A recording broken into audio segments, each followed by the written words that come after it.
बिस्मिल्लाहिर्रहमानिर्रहीम। अस्सलाम वालेकुम। हमारे चैनल कहानी हब ऑफिशियल में खुशामदीद। नाजरीन, मैं आज आपके लिए इंतहाई खौफनाक और दिलचस्प कहानी लेकर आई हूँ।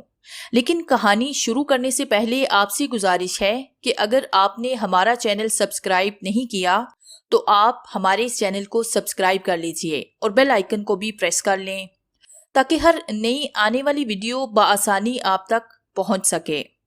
ज़रियाब के ख्याल में हाम्स वाकई कोई आसेब था या कोई बदरूह। ये लोग कितनी राजदारी के साथ छुपते छुपाते आदमपुर नामे इस छोटी सी बस्ती में आए थे, लेकिन इन्हें वहां पहुंचते हुए चंद घंटे भी नहीं हुए थे। थकन भी पूरी तरह नहीं उतरी थी कि वो भी उनकी तलाश में यहाँ पहुंच गया। रात के पिछले पहर इस तरह जगाए जाने से वो तीनों बुरी तरह बदहास हो गई, लेकिन सूरत हाल की नज़ाकत का एहसास होते ही उन्होंने अपने हाथ पर काबू पाने में ज्यादा देर नहीं लगाई। तीनों सूटकेस और पोटली उठाकर कमरे से बाहर निकली तो नामदार पहले ही से गोया भागने को तैयार खड़ा था। उसने जल्दी से आगे बढ़कर खुशनुमा के हाथ से पोटली ली। ज़रियाब से सूटकेस रस्मक ने ले लिया था। इस तरफ मेरे पीछे आओ, जल्दी करो, नामदार मकान के पिछली तरफ तकरीबन दौड़ते हुए बोला। वो चारों मकान के पिछली तरफ आ गए। चंद गज आगे पिछली चार दीवारी में एक छोटा सा दरवाजा था। नामदार ने कुंडा खींचकर दरवाजा खोला और सब तेजी से बाहर निकल गए। इस तरफ कुछ दूर तक खुली जगह थी और उससे आगे खेतों का सिलसिला शुरू हो जाता था। फिजा गुलाब की खुशबू से महकी हुई थी। नामदार तकरीबन दौड़ते हुए रस्मक को बता रहा था कि इस तरफ गुलाब के पौधों के खेत हैं। कुतुब आबाद और दरवेशपुर में फूलों की बड़ी मांग थी। कुर्बो जवार के बाद जमींदारों की तरह नामदार ने भी 3-4 खेतों में गुलाब लगा रखे थे, जिससे उसे अच्छी खासी आमदनी हो जाती थी। जरा एहतियात से आइए आप लोग, ये गुलाब के पौधे हैं, कहीं कांटों में उलझ ना जाएं। नामदार खेतों के दरमियान पगडंडी पर चलते हुए बोला। पगडंडी काफी तंग सी थी। दोनों तरफ से पौधों की शाखें फैली हुई थी, जिनकी वजह से उनके कपड़े बार बार कांटेदार शाखों में उलझ रहे थे। नामदार सबसे आगे था, उसके पीछे कुंदन, खुशनुमा, ज़रियाब और सबसे आखिर में रस्मक था, जो बार बार पीछे मुड़कर भी देख रहा था। तारीकी में आगे बढ़ने में खासी दुश्वारी पेश आ रही थी। बार बार ठोकरें लग रही थी। गुलाब के खेतों से निकलकर वो दूसरे खेतों में पहुंच गए और फिर दफातन वो ठटक कर रुक गए। फायरिंग की आवाज सुनकर उन सबके दिल उछलकर हलक में आ गए थे। रस्मक ने पीछे मुड़कर देखा। आवाज से तो यूं लगा था जैसे फायरिंग उनके बहुत करीब से की गई हो, लेकिन हकीकत ये थी कि फायरिंग वहां से तकरीबन 400 गज दूर गांव में हो रही थी। हवा का रुख होने की वजह से आवाज बिल्कुल करीब से आती महसूस हुई थी। गांव की तरफ आसमान पर शोले लिपकते हुए नजर आ रहे थे। गालिबन हाम्स और उसके साथी गांव के लोगों को हिरासा करने के लिए हवाई फायरिंग कर रहे थे, लेकिन ज़रियाब और रस्मक वगैरह जानते थे कि वो गांव वालों से उनका पता मालूम करने के लिए उन्हें तशद्दुद का निशाना बनाएंगे। वो लोग मकान से तकरीबन निस्फ मील दूर पहुंच चुके थे। नामदार एक जगह आकर रुक गया। आगे एक बहुत बड़ा टीला था जिस पर खूर्द झाड़ियों और दरख्तों की बहुतात थी। उससे आगे बहुत तुम लोगों को खुद ही जाना पड़ेगा। नामदार ने रस्मक की तरफ देखते हुए कहा, इस वक्त मेरा गांव पहुंचना बहुत जरूरी है। गांव में सिर्फ 1-2 आदमी को यहाँ तुम्हारी मौजूदगी का इल्म है। मुमकिन है वो लोग जुबान ना खोलें, लेकिन हाम्स और उसके आदमी पूरे गांव वालों को जुल्म का निशाना बनाएंगे। इस टीले से तकरीबन 200 गज आगे एक वीरान डेरा है। इससे 50 कदम बाएं तरफ एक बाउली है। मेरा ख्याल है तुम लोग वहाँ महफूज रहोगे। मैं सुबह दिन चढ़ने से पहले तुम लोगों के पास आने की कोशिश करूंगा। वो चंद लम्हों को खामोश हुआ, फिर कुंदन की तरफ देखते हुए बोला, मुआफ करना आकाज़ादी, मैं आप लोगों की खिदमत नहीं कर सका, लेकिन इंशाअल्लाह वो वक्त जरूर आएगा जब ये जालिम अपने अंजाम को पहुंचेंगे और आपको अपना हक मिलेगा। तुमने हमारे लिए बहुत कुछ किया है नामदार, कुंदन ने कहा। हम तुम्हारा ये एहसान जिंदगी भर नहीं भूलेंगे। शर्मिंदा मत कीजिए, नामदार बोला। अब तुम जाओ और अपने गांव वालों की खबर लो, कुंदन ने कहा। नामदार ने पोटली ज़रियाब के हाथ में थमाई और उन्हें खुदा हाफिज कहकर वापस मुड़ गया। वो तेज तेज कदम उठाता हुआ खेतों में जा रहा था। रस्मक वगैरह चंद लम्हे वहां खड़े रहे, फिर एक पगडंडी पर होते हुए टीले पर चढ़ने लगे। टीले पर बड़ी दबीज घास थी, गुंजान झाड़ियां थी और टाहली और पीपल के दरख्त थे। वो टीले पर पहुंचकर रुक गए। कुंदन का सांस फूल गया था। उसने खड़े खड़े मुड़कर देखा और उसके साथ ही हल्की सी चीख निकल गई। रस्मक, जरियाब और खुशनुमा भी उसकी चीख सुनकर मुड़े। दूसरे ही लम्हे उनके चेहरे भी धुआं हो गए। गांव में एक जगह आग के शोले बुलंद हो रहे थे। जरियाब को समझने में देर नहीं लगी कि उन लोगों को गांव में ना पाकर हाम्स और उसके साथियों ने बस्ती के किसी घर को आग लगा दी थी।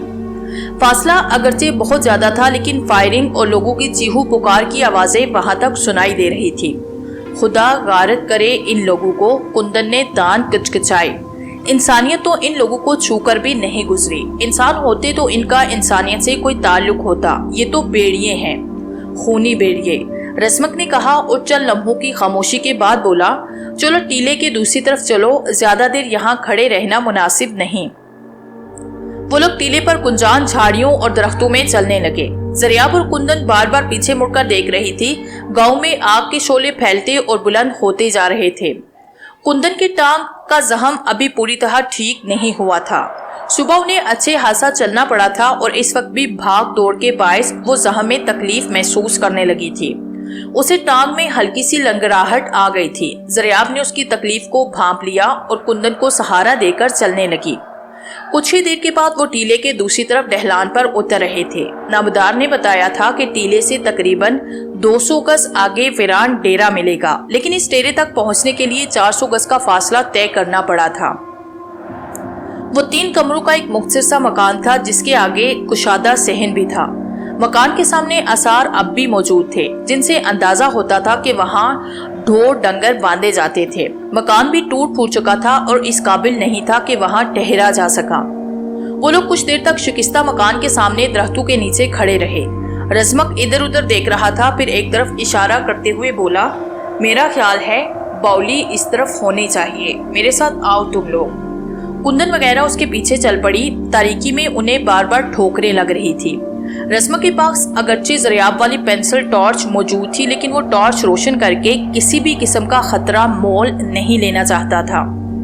वो उन्हें मुख्तात होकर चलने की हिदायत करता हुआ उनके आगे चलता रहा।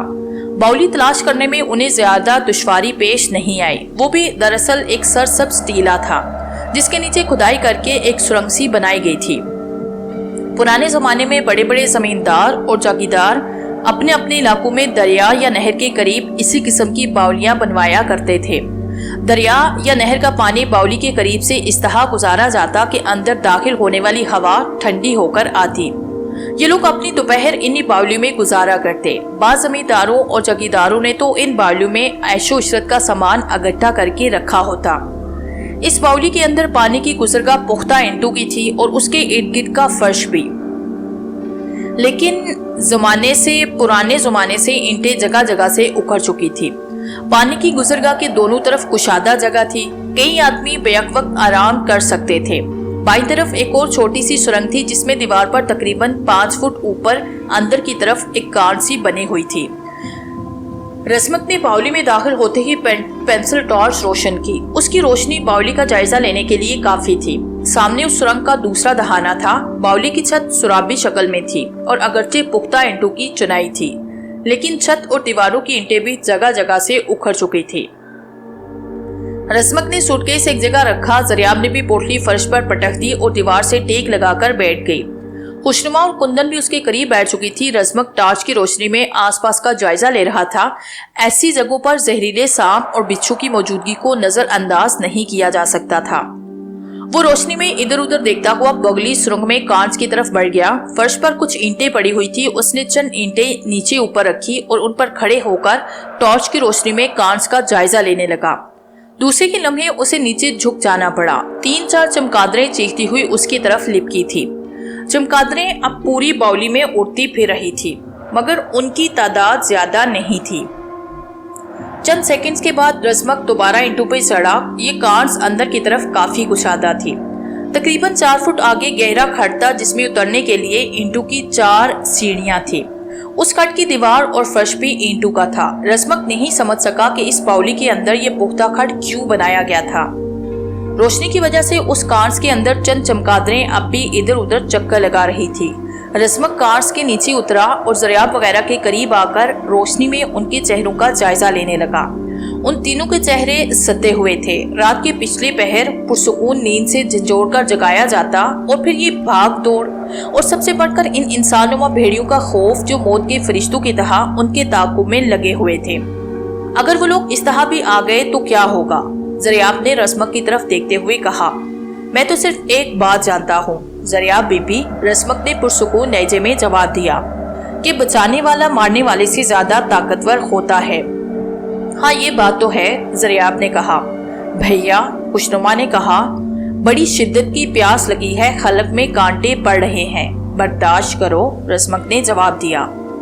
इस जगह पानी का कोई बंदोबस्त नहीं हो सकता। खुशनुमा खामोश हो गई। वो ज़रियाब के करीब बैठी हुई थी। ज़रियाब ने उसे बाजू से पकड़कर अपनी तरफ खींचा और उसका सर अपनी गोद में रख लिया। कुंदन भी दीवार से टेक लगाए बैठी लंबे लंबे सांस ले रही थी। रस्मक ने टॉर्च बुझा दी। वो कुछ देर वहां बैठा रहा, फिर उठकर बावली के दहाने पर आ गया।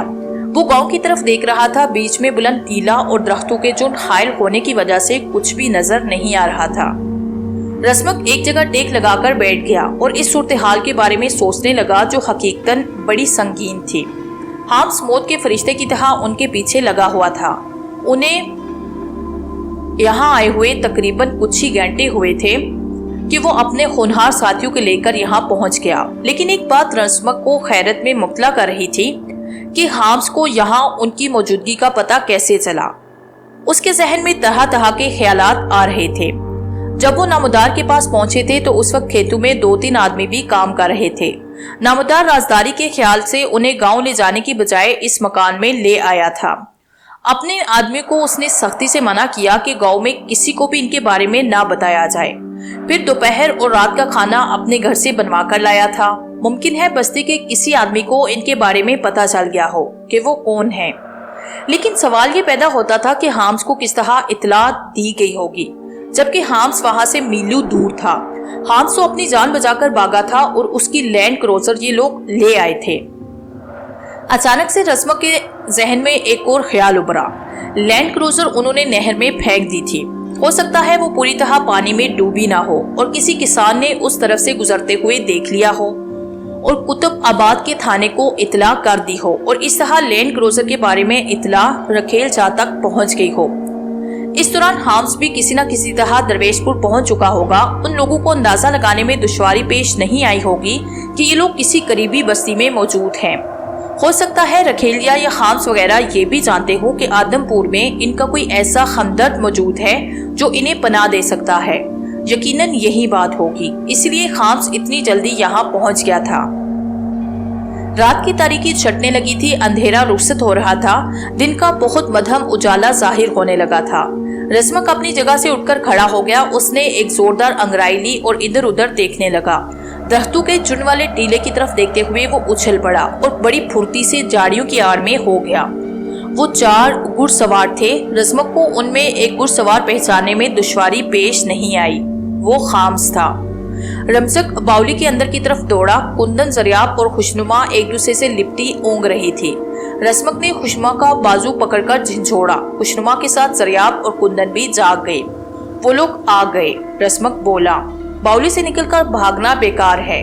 छुपने की एक ही जगह है, मेरे साथ आओ, जल्दी करो। उसने झुककर सूटकेस और पोटली उठाई। वो दौड़ते हुए उस कांच के करीब पहुंच गए। रस्मक ने पहले उन तीनों को सहारा देकर बारी बारी ऊपर चढ़ाया और फिर नीचे पड़ी हुई ईंटें उठाकर इधर उधर फेंकने लगा ताकि एक जगह ईंटें जमा देखकर किसी किस्म का शुबा ना हो सके। बावली के दहाने की तरफ से घोड़े के बिनबिनाने की आवाज सुनकर रस्मक का दिल उछलकर हलक में आ गया। उसने जल्दी से कांच की गग्गर पकड़ी और अपने जिस्म को आहिस्ता आहिस्ता ऊपर उठाने लगा। वो लोग बावली में छुपे होंगे, अंदर जाकर तलाश करो, उन्हें बचकर नहीं जाना चाहिए। ये बारीक चीखती हुई आवाज हाम्स की थी। रस्मक का जिस्म पसीने में तर होने लगा। उसकी हथेलियां भी पसीने में तर हो रही थी। कांच की गग्गर पर उसका हाथ फिसल रहा था और उससे पहले उसकी गिरफ्त छूट जाती, ऊपर ज़रियाब और खुशनुमा ने उसे पकड़ लिया और उसे आहिस्ता आहिस्ता ऊपर खींचने लगी। उसी लम्हे बावली में दौड़ते हुए कदमों की आवाजें फैलती चली गई।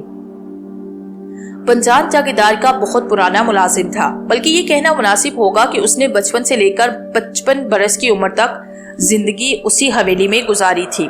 वो जागीर का नमक खार था, वफादार था। जब हालात ने पलटा खाया तो वो भी रखेल शाह के जाल में फंस गया। रखेल शाह ने जब हवेली में कब्जा किया तो बंजान उन दोनों हवेली में ही था, लेकिन चंद दिन के बाद रखेल शाह से दरवेशपुर ले आया। वो यहाँ खिदमात सर अंजाम देने लगा।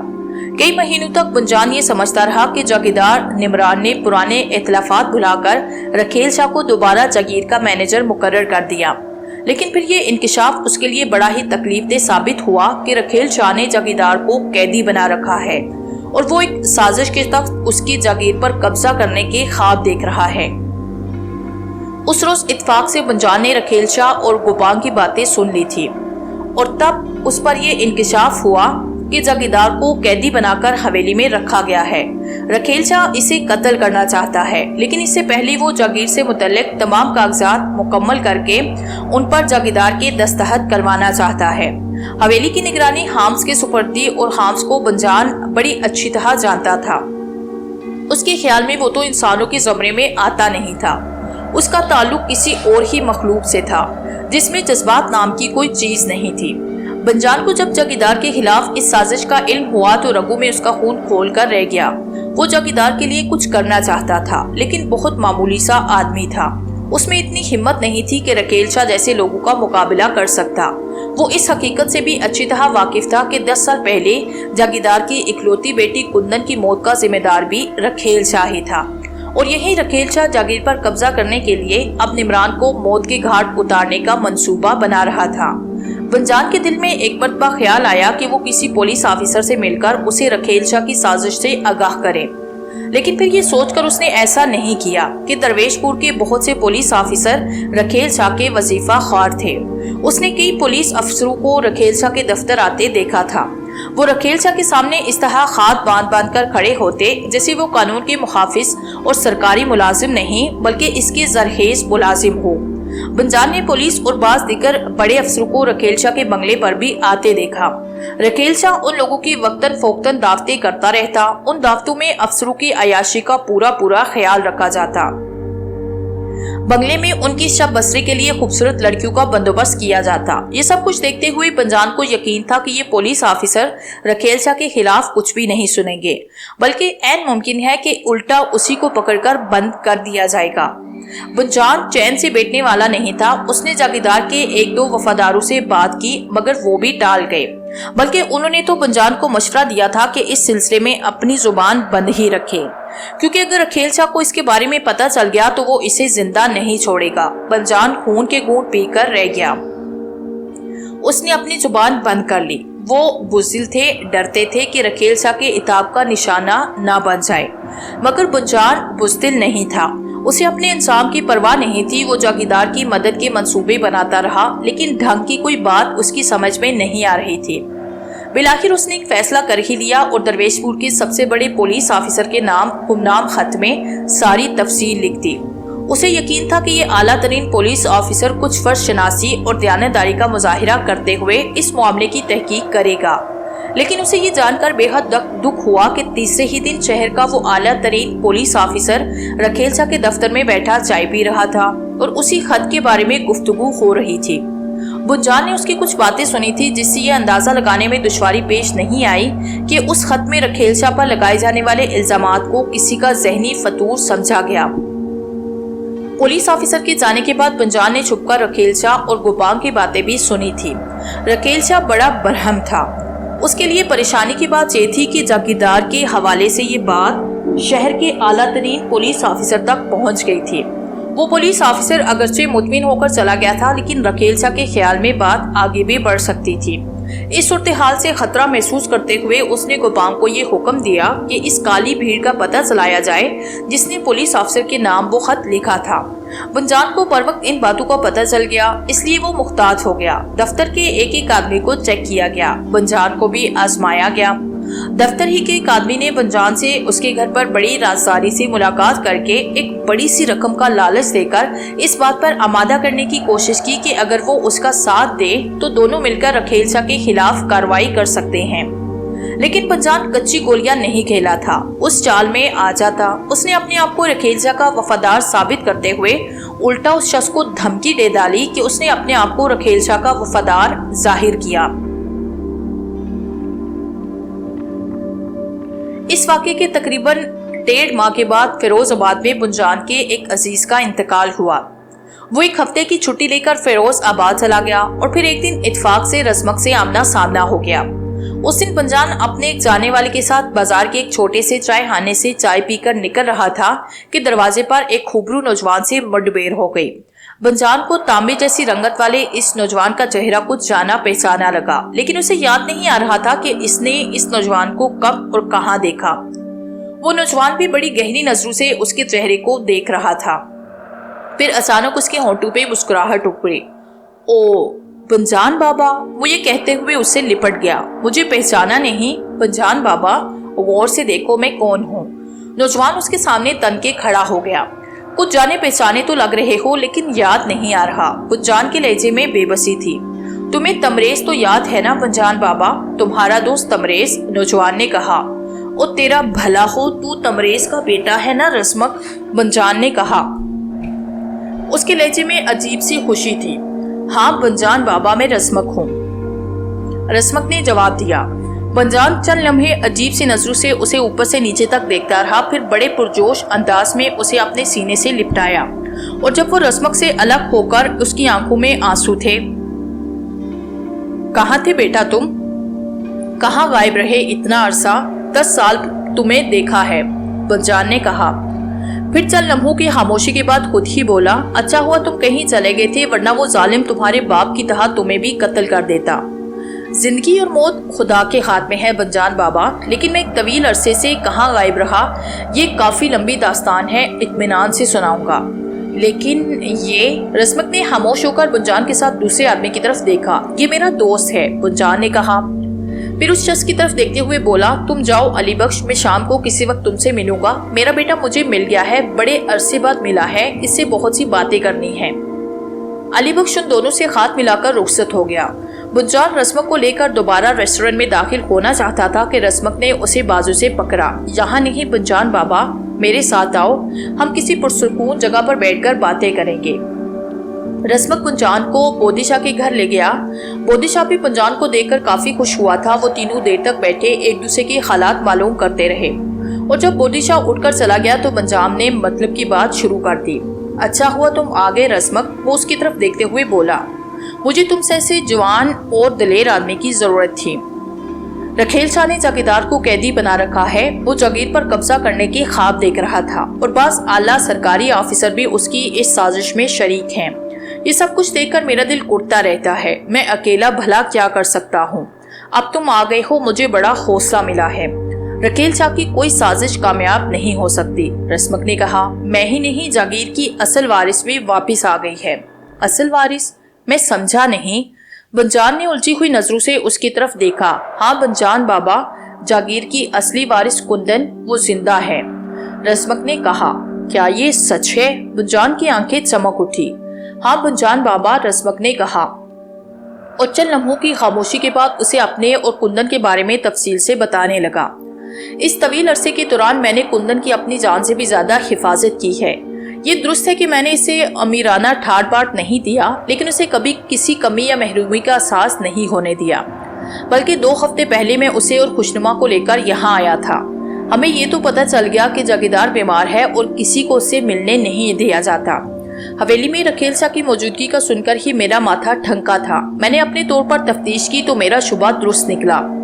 रखेल शाह ने जागीरदार को अपना कैदी बना रखा है। कुंदन बाप से मिलने को बेचैन थी, लेकिन मैंने बड़ी मुश्किल से उसे हवेली से दूर रखा। हमें कुछ मदद मिल गए थे जो इस सिलसिले में हमारे साथ देने को तैयार थे, लेकिन उन्होंने हमें ये मशवरा दिया कि हमें इस तरह खुलकर साधने नहीं आना चाहिए। हुरमत हमें अपनी बस्ती ले गया। बस्ती के करीब ही पुराने खंडर हैं। उसे उन खंडरों के नीचे तहखाने का रास्ता मालूम था।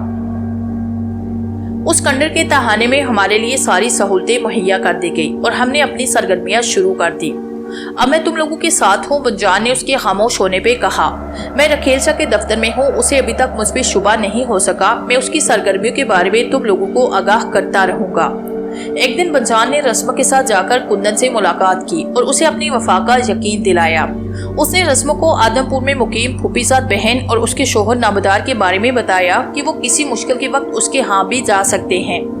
बुनजान ने अपनी वफादारी का हक अदा कर दिया। इस दौरान वो रस्मक और कुंदन को अहम इत्तलाआत फराहम करता रहा और फिर उसने ये इत्तला भी दी थी कि हवेली से ज़रियाब के फरार और रातों को हवेली में बास नामालूम लोगों की पुरअसरार सरगर्मियों की वजह से जागीरदार को हवेली से निकालकर दरवेशपुर पहुंचा दिया गया है और हाफ्स पुलिस की एक जमीयत लेकर दोबारा हवेली गया है। हवेली में उन पुरअसरार सरगर्मियों के सिलसिले में ज़रियाब का नाम लिया जा रहा था, लेकिन ज़रियाब उनके हाथ नहीं आई और फिर उससे अगले दिन फिरोजाबाद से बुनजान को रस्मक पैगाम मिला कि वो कल दरवेशपुर आ रहे हैं। बुनजान ने एक कच्ची आबादी में उनके रहने का बंदोबस्त कर लिया, लेकिन वो लोग दरवेशपुर नहीं पहुंचे, बल्कि रात को उसे पता चला कि हाम्स ने ज़रियाब, कुंदन और रस्मक को एक बस में सफर करते हुए पकड़ने की कोशिश की, मगर हाम्स को खुद अपनी जान बचाकर भागना पड़ा। बुनजान हाम्स की शिकस्त पर काफी खुश था। ज़रियाब के हाथों हाम्स को बेदरबे शिकस्त उठाना पड़ रही थी और अब तो कुंदन और रस्मक भी उसके साथ थे। रस्मक वगैरह दरवेशपुर नहीं पहुंचे। वो परेशान था कि वो लोग कहाँ जा सकते हैं। शाम के वक्त उसे आदमपुर से नामदार का एक आदमी मिलने आया और उसे मिलने वाला पैगाम बुनजान के लिए इत्मीनान बख्श था। उस रात बुनजान काफी खुश था। रखेल शाह ने जागीरदार निमरान को अभी दरवेशपुर में ही रखा था। वो उसे सरगोन बेचना चाहता था, मगर इस गड़बड़ की वजह से उसका ये प्रोग्राम भी मुतासिर हुआ। हो सकता है वो जागीरदार को 1-2 दिन के लिए दरवेशपुर ही रखे। बुनजान को अगरचे मालूम नहीं था कि जागीरदार कहाँ रखा गया है, मगर ये मालूम कर लेना ज्यादा मुश्किल भी नहीं था। वो खुश इसलिए भी था कि ज़रियाब, कुंदन, खुशनुमा और रस्मक के आने के बाद वो अपनी सरगर्मियां तेज कर देंगे और जागीरदार को उनके शिकंजे से बाजियाब करा के रहेंगे। बुनजान काफी खुश था कि जागीरदार निमरान के मुश्किल दिन अब खत्म होने वाले थे। बस चंद दिन की बात है और रखेल शाह और उसके घर के अपने जाम को पहुंच जाएंगे और जागीर के लोगों को उनके जुल्म सितम से निजात मिल जाएगी। बुनजान यही सब कुछ सोचता हुआ सो गया। वो रात का न जाने कौन सा पहर था कि धड़धड़ाहट की आवाज सुनकर उसकी आंख खुली। कोई बड़े जोर से दरवाजा पीट रहा था। बुनजान आंख खुलने के बाद चंद लम्हे तो ये सोचता रहा कि कौन हो सकता है। फिर दफातन उसके दिमाग में धमाका हुआ। ये कुंदन और रस्मक के अलावा और कोई नहीं हो सकता। वो आंखें मलता हुआ कमरे से निकलकर सहन में तेज तेज कदम उठाता हुआ बैरूनी दरवाजे के करीब आ गया और कुंडा हटाकर दरवाजा खोल दिया। दरवाजा खोलते ही बुनजान को यूं लगा जैसे उसकी खोपड़ी में रॉकेट आ लगा हो। उसके मुंह से चीख निकल गई। आंखों के सामने नीली पीली सी चिंगारियां रक्स करने लगी और वो लड़खड़ाता हुआ पीछे जा गिरा। बुनजान ने जल्दी हास पर काबू पाया और फिर अपने सामने दियोकामत हाम्स को देखकर उसकी रूह फना हो गई। उसे सीने में अपना दिल डूबता हुआ महसूस हुआ। चोट लगने से उसके दिमाग में धमाके से हो रहे थे। वो दोनों हाथ जमीन पर टिकाकर उठने की कोशिश करने लगा। हाम्स ने आगे बढ़कर उसे जोरदार ठोकर मारी। बुनजान चीख कर पीछे उलट गया। हाम्स ने पेदर पे 3-4 और ठोकरें रसीद कर दी। बुनजान बुरी तरह बिलबिला रहा था। उठ कुत्ते कमीने! हाम्स उसे एक और ठोकर मारते हुए चीखा। हकीकत ये थी कि उसकी अपनी आवाज कुत्ते के जैसी थी। बुनजान उठकर खड़ा हो गया। वो अपने जिस्म के उन हिस्सों को सहला रहा था जहां ठोकरें पड़ी थी। वो खौफजदा सी नजर से इधर उधर देख रहा था। हाम्स के साथ 3 आदमी और भी थे। उनमें से एक के हाथ में ऑटोमेटिक राइफल थी, दूसरे के हाथ में पिस्टल और तीसरे के हाथ में खंजर था, जिसे उसने इस अंदाज में पकड़ रखा था जैसे किसी भी लम्हे हमला कर देगा। क्या बात है? बुनजान हाम्स की तरफ देखकर हकलाया। क्या किया है मैंने? मुझे रखेल शाह से मैं तुम्हारी शिकायत कर दूंगा। जरूर करना शिकायत, बशर्ते ये कि तुम जिंदा बच गए, हाम्स ने कहा। तुम्हें मारने से पहले मैं ये जरूर जानना चाहूंगा कि ज़रियाब और उसके साथी कहाँ हैं। मुझे क्या मालूम? बुनजान का दिल उछलकर हलक में आ गया।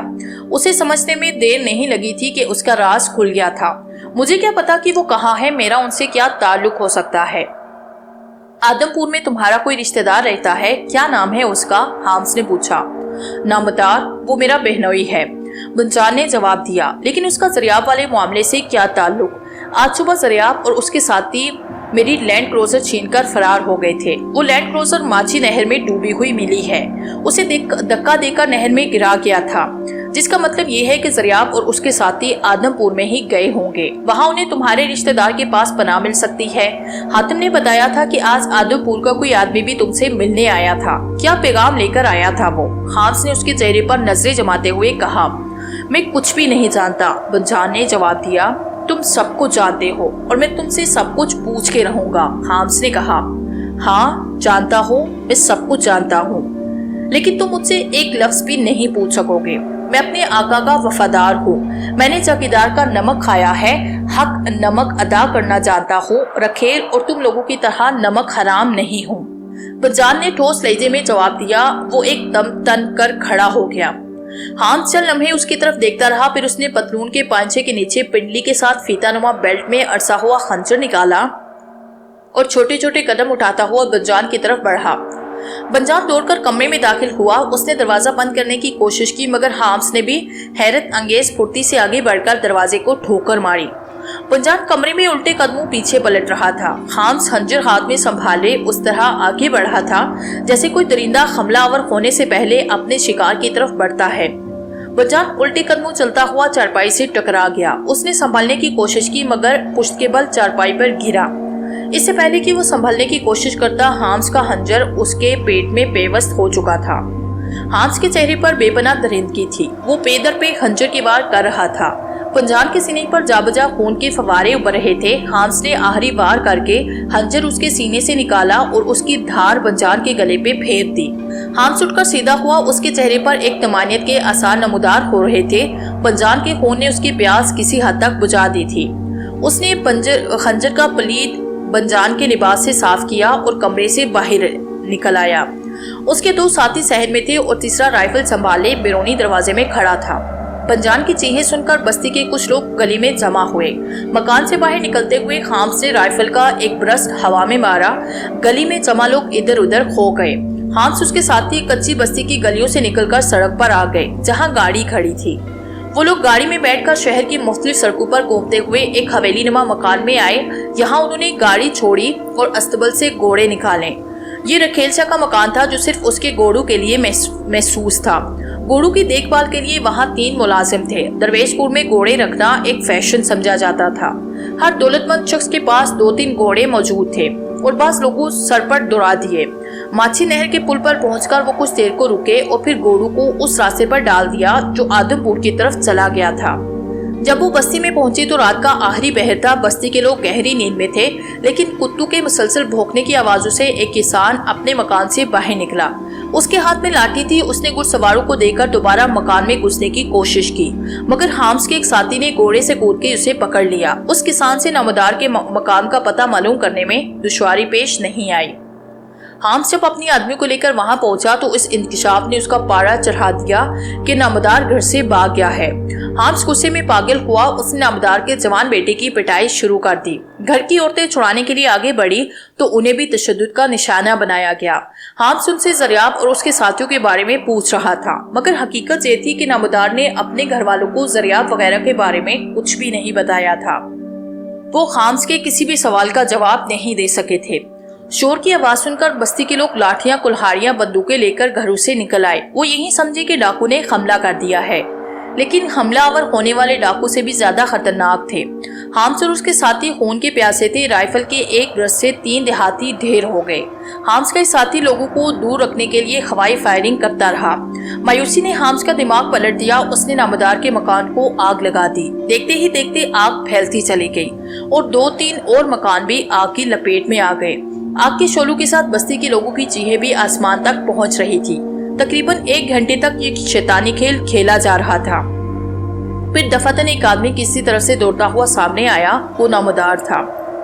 ज़रियाब वगैरह के बारे में पूछने के लिए हाम्स ने नामदार पर बेपनाह तशद्दुद किया, लेकिन उसने जुबान न खोली। मगर उसका एक मज़ारा न जाने कहां से निकलकर सामने आया। उसने बताया कि ज़रियाब वगैरह बाग वाले मकान में मौजूद हैं। अब नामदार को भी जुबान खोलना पड़ी। उसने बताया कि ज़रियाब और उसके साथी टीले की तरफ भागे हैं। उसे यकीन था कि रस्मक वगैरह बहुत दूर निकल चुके होंगे और ये लोग रात की तारीकी में उन्हें तलाश नहीं कर सकेंगे। और अब हाम्स और उसके साथी उस बावली के सामने पहुंच चुके थे जहां रस्मक और ज़रियाब वगैरह पनाह लिए हुए थे।